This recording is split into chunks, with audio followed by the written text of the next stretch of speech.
जो भी टैक्स वसूले जाएं, जो भी कर वसूले जाएं, वो आस्वाब करों के अंतर आ जाएंगे। ठीक है, इसीलिए कहा जाता है लगभग 80 कर, जैसे ये सब, इन्हें उसने हटाया। ठीक है, यहीं पर देखिए और कर कौन से, मेला कर, तीर्थ यात्रा कर, कुछ समय बाद फिर इसे लगा दिया था।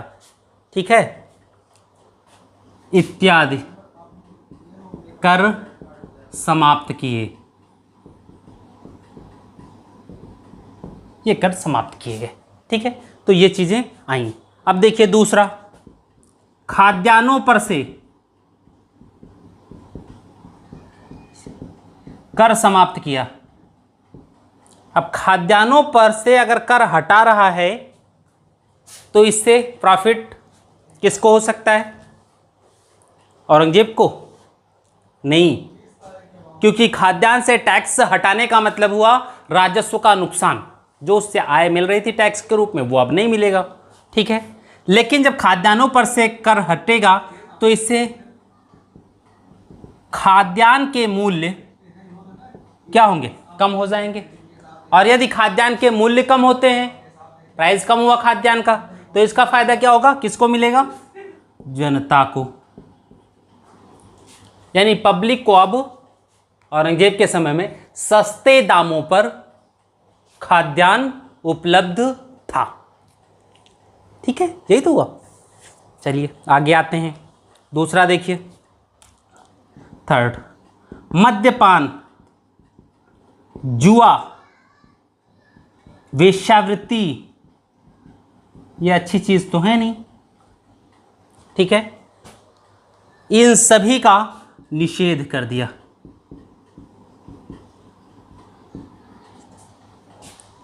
ठीक, यानी इन सब पर रोक लगा दी उसने। अब देखिए इसमें क्या, भांग की खेती बंद करवा दी।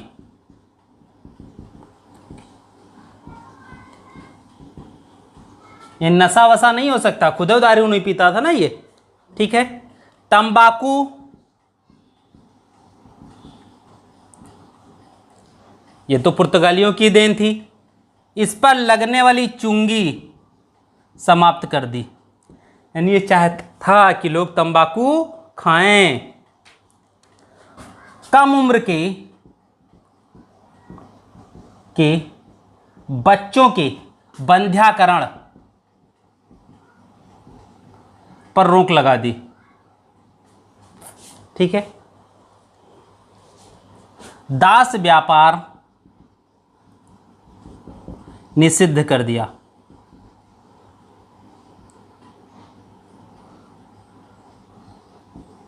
पर रोक लगा दी। ठीक है, अब देखिए, फारसी नौ वर्ष नौरोज औरंगजेब के समय चलता था, अकबर ने पुनः उसको स्टार्ट कर दिया था।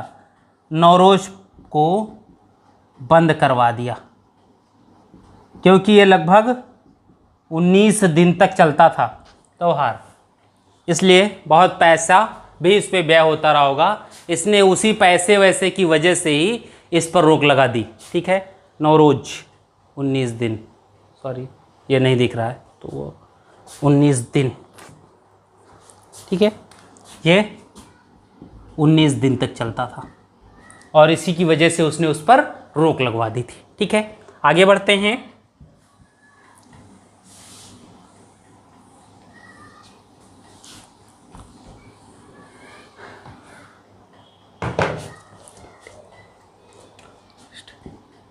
मुद्राओं पर कलमा लिखवाना बंद करवा दिया। ये धार्मिक चीजें हैं, देख लीजिए। ठीक है, अब देखिए, अगर कलमा लिखवाना बंद कर रहा है, कलमा कुरान से ली जाती थी। इसने कहा कि सिक्के उक्के लोग पता नहीं कैसे कहाँ रख लेते हैं, कब कहाँ सो जाते हैं। ठीक है, इसलिए कलमा रहेगा तो चूंकि धार्मिक चीज़ है उसका सम्मान करना चाहिए, तो कलमा आप सिक्के अपने लिखवाए जाएं। ठीक है, इसलिए इसने इन सिक्कों पर, मुद्राओं पर मीर अब्दुल साहबाई, मीर अब्दुल साहबाई की कविताएं लिखवाई।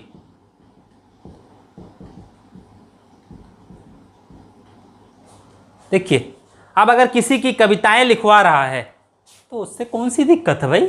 कविता है, कोई एक पंक्ति लिख दी गई कविता पर, पढ़ो, जितनी इच्छा उतना पढ़ो। कम से कम सिक्के पर अगर कोई कविता अभी तक एक आध पंक्ति लिख दी जाए तो याद तो हो ही जाएगा। ठीक है, देखिए दूसरा, फारसी कवि हाफिज की कविताओं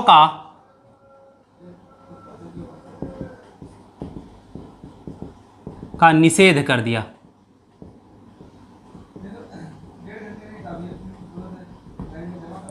ठीक, फारसी कवि हाफिज की कविताओं पर भी रोक लगा दी, यानी निषेध हो गया।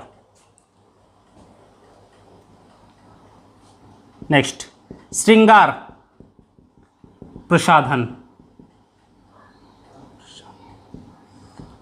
संबंधी कार्यों पर भी रोक लगाई। नहीं चाहता था कि लोग सजे सवरें, ठीक है, जो रीति रिवाज होते थे जिसमें लोग सज सवर के एक से एक स्टाइलिश वाइलिश, वो नहीं चाहता था बंदा कि तुम ऐसे एकदम सिंपल जीवन शैली होनी चाहिए। जैसे मैं रहता हूँ सिंपल, एकदम साधारण, ना कोई दिखावा ना कुछ, एकदम नॉर्मल लाइफ, वही वो चाहता था। उसकी पूरी पब्लिक भी वैसी ही रहे। ठीक है, जैसे इस्लाम में भाई दाढ़ी रखते हैं लोग, इसने क्या किया, कहा दाढ़ी की लंबाई 4 अंगुल से ज़्यादा नहीं होनी चाहिए। 4 अंगुल।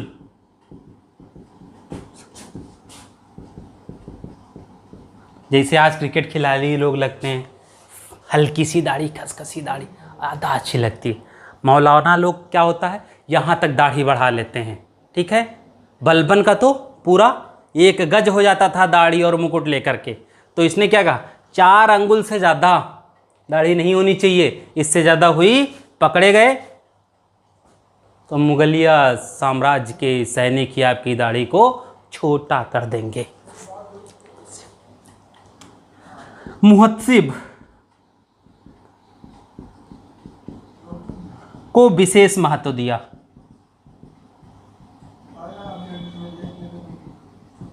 ठीक, मुहत्सिबों को विशेष महत्व देता है और इनकी सभी प्रांतों में नियुक्ति की।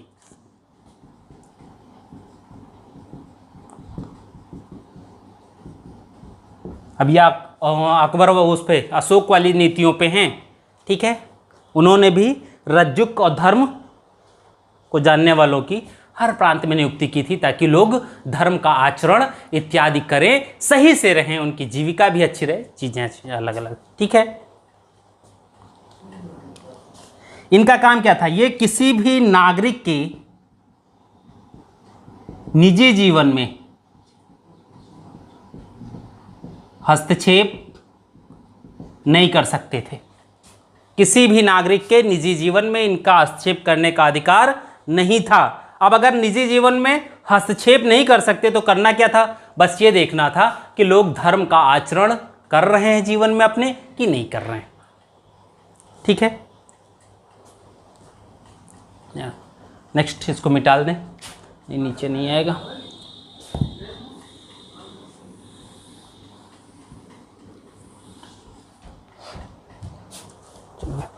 नेक्स्ट, औरंगजेब ने सरकारी नियम कानूनों को जवाबित ए आलमगीरी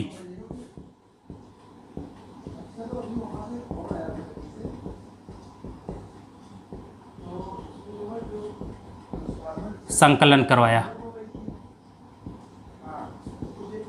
यानी ये पुस्तक है जवाबित आलमगीरी। क्या है, सरकारी नियम कानून, ये प्रश्न पूछा गया है। ठीक है, जवाबित आलमगीरी का संबंध सरकारी नियम कानून है, औरंगजेब ने ही संकलन करवाया था। यानी संविधान की पुस्तक है मुगल साम्राज्य औरंगजेब के शासनकाल में। ठीक है, उसने काजियों के संरक्षण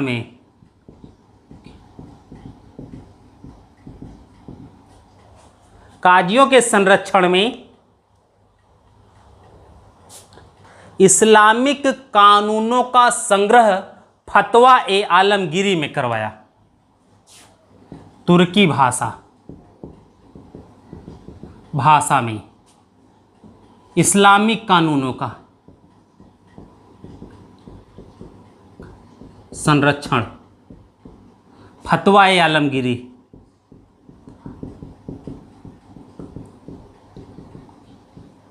इसमें करवाया। ठीक, चलिए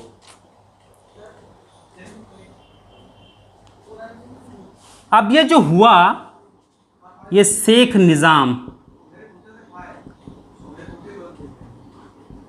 के संरक्षण में 6 व्यक्तियों द्वारा किया गया। ठीक, शेख निज़ाम के संरक्षण में 6 व्यक्तियों के द्वारा किया गया। ठीक है, ये चीजें। नेक्स्ट आते हैं,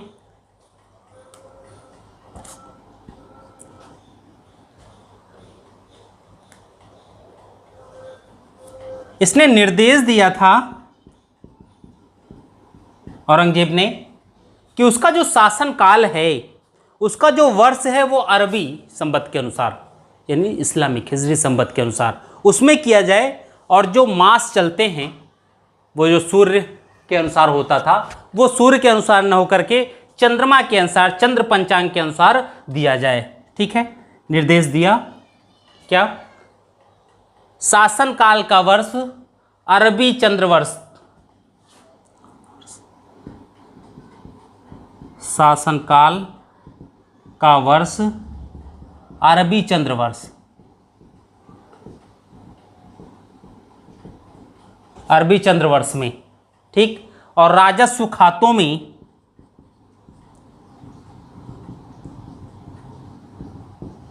सूर्य पंचांग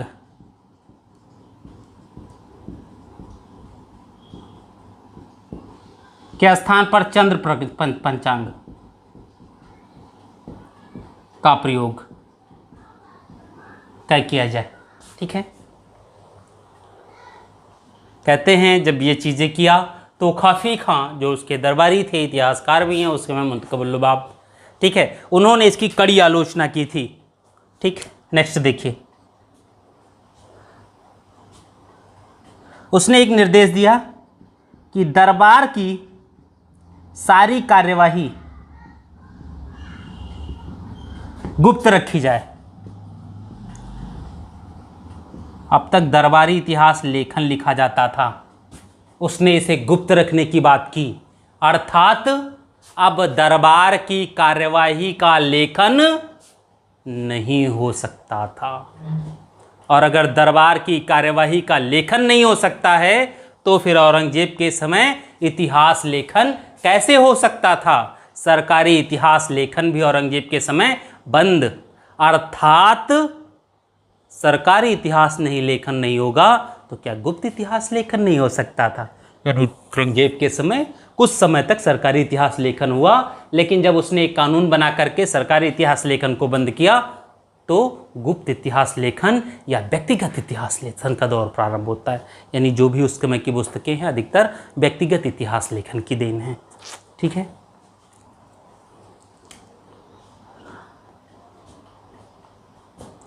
अब देखिए, दरबार की कार्यवाही जो होती थी, इसकी जो सूचना जनता तक जाती थी, उससे जनता को दूर कर दिया। नेक्स्ट देखिए, इसमें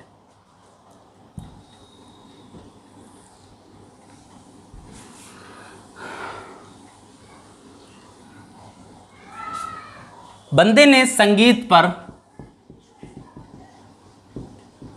प्रतिबंध लगा दिया।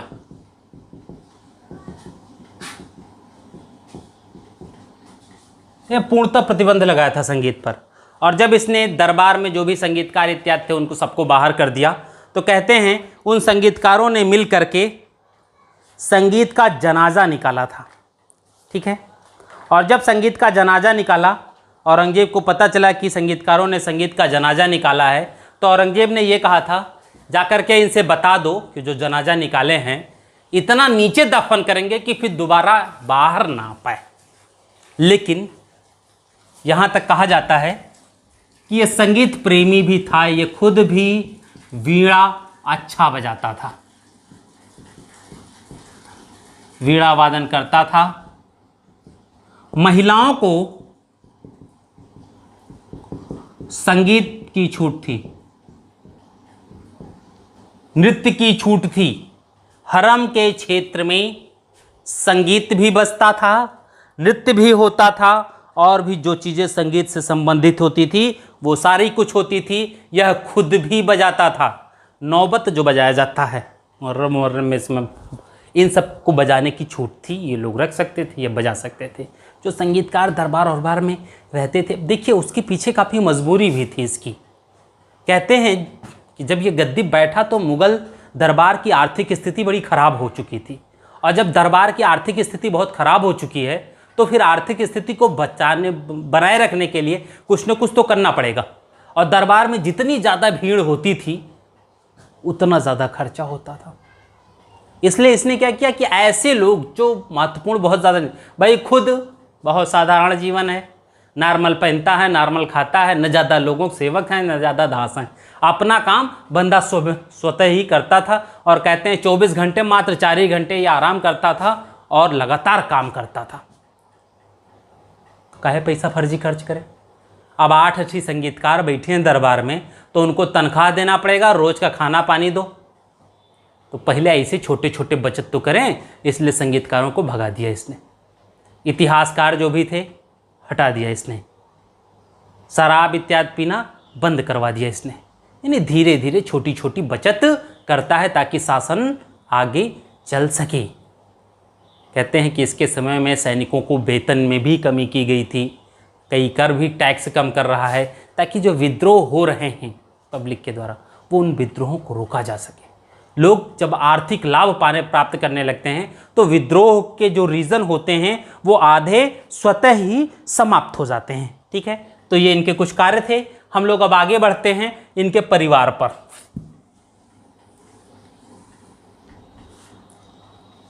परिवार, सबसे पहले तो इनकी पत्नी, जिन्हें ये सबसे ज़्यादा मानते थे, नाम है दिलरास बेगम।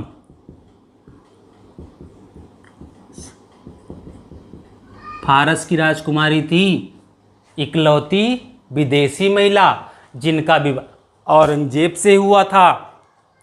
ठीक है, इन्हीं को रबिया उद दौरानी भी कहते हैं। राबिया उद दौरानी, इनका मकबरा जो है उसे सेकंड ताजमहल की प्रतिकृति कहा जाता है के मकबरे को, है ना, या सॉरी ताजमहल की फूहड़ नकल कहते हैं, ताजमहल की फूहड़ नकल कहा जाता है। ठीक, आधुनिक पवित्रात्मा राबिया, आधुनिक पवित्रात्मा राबिया ये भी कहा जाता है। कहते हैं बहुत प्यार करता था ये भी, जैसे इसके पापा प्यार करते थे वैसे ये भी प्यार करता था, लेकिन पापा का प्यार ज़्यादा महत्वपूर्ण है, इसका प्यार कम महत्वपूर्ण है। पापा ने ताजमहल जैसी इमारत बनवा दी अपनी बीवी के लिए, लेकिन यह ताजमहल जैसी इमारत नहीं बनवा पाया क्योंकि इसकी अम्मा के याद में बनने वाली इमारत ने इसके लिए इतना पैसा ही नहीं छोड़ा था कि अपनी बेटों की अम्मा की याद में वह उससे अच्छी इमारत बनवा पाए। इसीलिए तो कहा गया फूहड़ नकल, अधिकतर लाल बलुआ पत्थर ही लगा है। ठीक है, बहुत कम सफ़ेद संगमरमर का प्रयोग किया गया क्योंकि उतना पैसा तो होना चाहिए वो सब लगाने के लिए। ठीक है, इनके पुत्र आज़म और अकबर थे। ठीक है, आज़म और अकबर।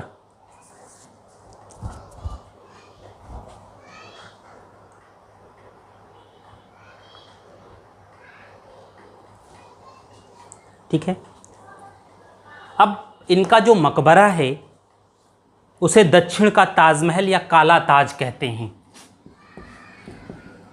काला ताज या दक्षिण का ताजमहल। औरंगजेब की भी मृत्यु दक्षिण में हुई थी, इनकी भी मृत्यु दक्षिण में हुई, क्योंकि 1681 के बाद जब औरंगजेब दक्षिण पहुंचे तो फिर वहां से वो वापस नहीं आ पाए थे, वहीं उनका सब कुछ हो गया। ठीक, तो भाई पत्नियों तो गई थी साथ में दक्षिण, तो ये भी वहीं चल बसी। और इनका भी जो मकबरा है वो है औरंगाबाद में, जिसे काला ताज या दक्षिण का ताजमहल या ताजमहल की फुहड़ नकल कही जाती है। ठीक है, अब आइए दूसरी पत्नी है रहमतुन्निसा।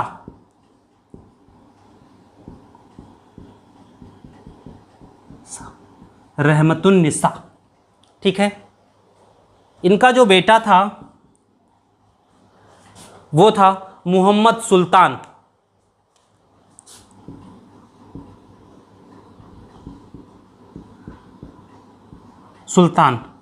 ये औरंगजेब का सबसे बड़ा बेटा है, बहुत बेटवा थे।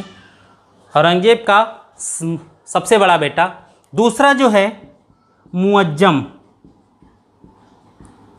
शहजादा मुअज्जम, बाद में यही बहादुर शाह प्रथम के उससे शासक बनता है, या शाह आलम।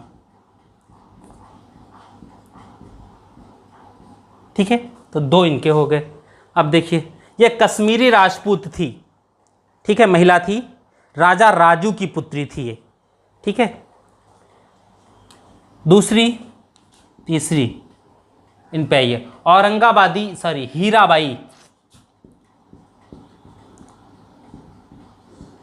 ये औरंगजेब की रखेल थी। हीराबाई औरंगजेब की रखेल थी। इनकी उपाधि जैनाबादी महल है, उपाधि जैनाबादी महल है। ठीक है, इनकी अधिकतर पुत्रियां हुई, सबसे लड़के होते थोड़े हैं, कुछ तो पुत्रियां होंगी। जेबुन्निसा,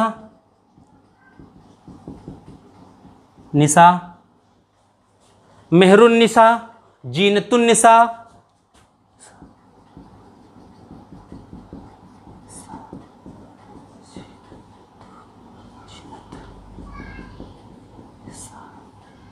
जीनत उन्निसा, ठीक है, बदरुन्निसा,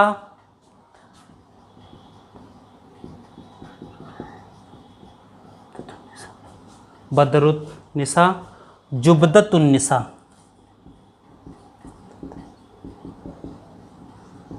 ठीक, 1 2 3 4 5 पुत्रियां।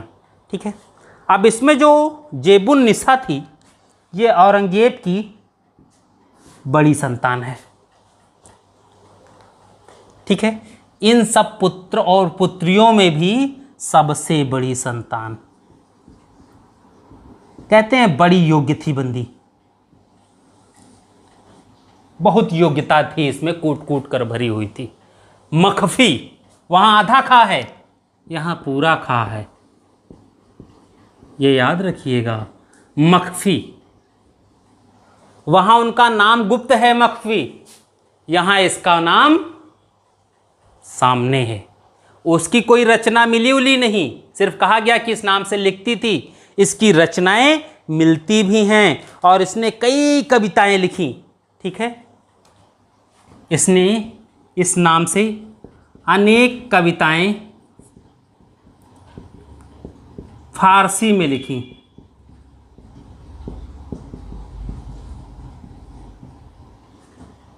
बहुत सी कविताएं लिखी हैं। कहते हैं इसके इसी रचना की वजह से 30,000 मोहर औरंगजेब ने दिए थे खुश होकर के। ठीक है, तो वो सब चीज़ें आईं। अब ये इनका परिवार हो गया, ये बच्चे हो गए, जिसमें से अकबर तो इनके विद्रोही थे, ये तो विरोध की ओर फिर बाद में चले गए थे। ठीक है, बाद में ये सब बचे, 1-2 और थे, तो इनमें उत्तराधिकार युद्ध। ठीक है, तो ये चीज़ें थी इनके परिवार में। अब जो चीज़ है वो है औरंगजेब की नीतियों से संबंधित। अकबर औरंगजेब के समय हुए विद्रोह से संबंधित, क्योंकि औरंगजेब एक ऐसा चैप्टर है जिससे क्वेश्चंस की संख्या ज़्यादा होती। जब हम संपूर्ण मुगल साम्राज्य देखें तो उस मुगल साम्राज्य में अकबर और औरंगजेब से सबसे ज़्यादा क्वेश्चन आते हैं, लगभग बराबर बराबर आते हैं। उसके बाद जहांगीर शाहजहां से बराबर बराबर क्वेश्चन आते हैं। उसके बाद हुमायूं और बाबर से बराबर बराबर क्वेश्चन आते हैं। शायद हुमायूं से ज़्यादा बाबर से क्वेश्चन आते हैं उस 4 साल में, ठीक है। तो ये चीज़ें हैं, तो जो भी चीज़ है लंबा चलेगा, तो उसको हम लोग अब नेक्स्ट क्लास में करते हैं। आज के लिए बस इतना ही। मुख्यमंत्री अभ्युदय कोचिंग क्लासेस से जुड़ने के लिए, उसे देखने के लिए आप सभी का बहुत बहुत धन्यवाद। Thank you.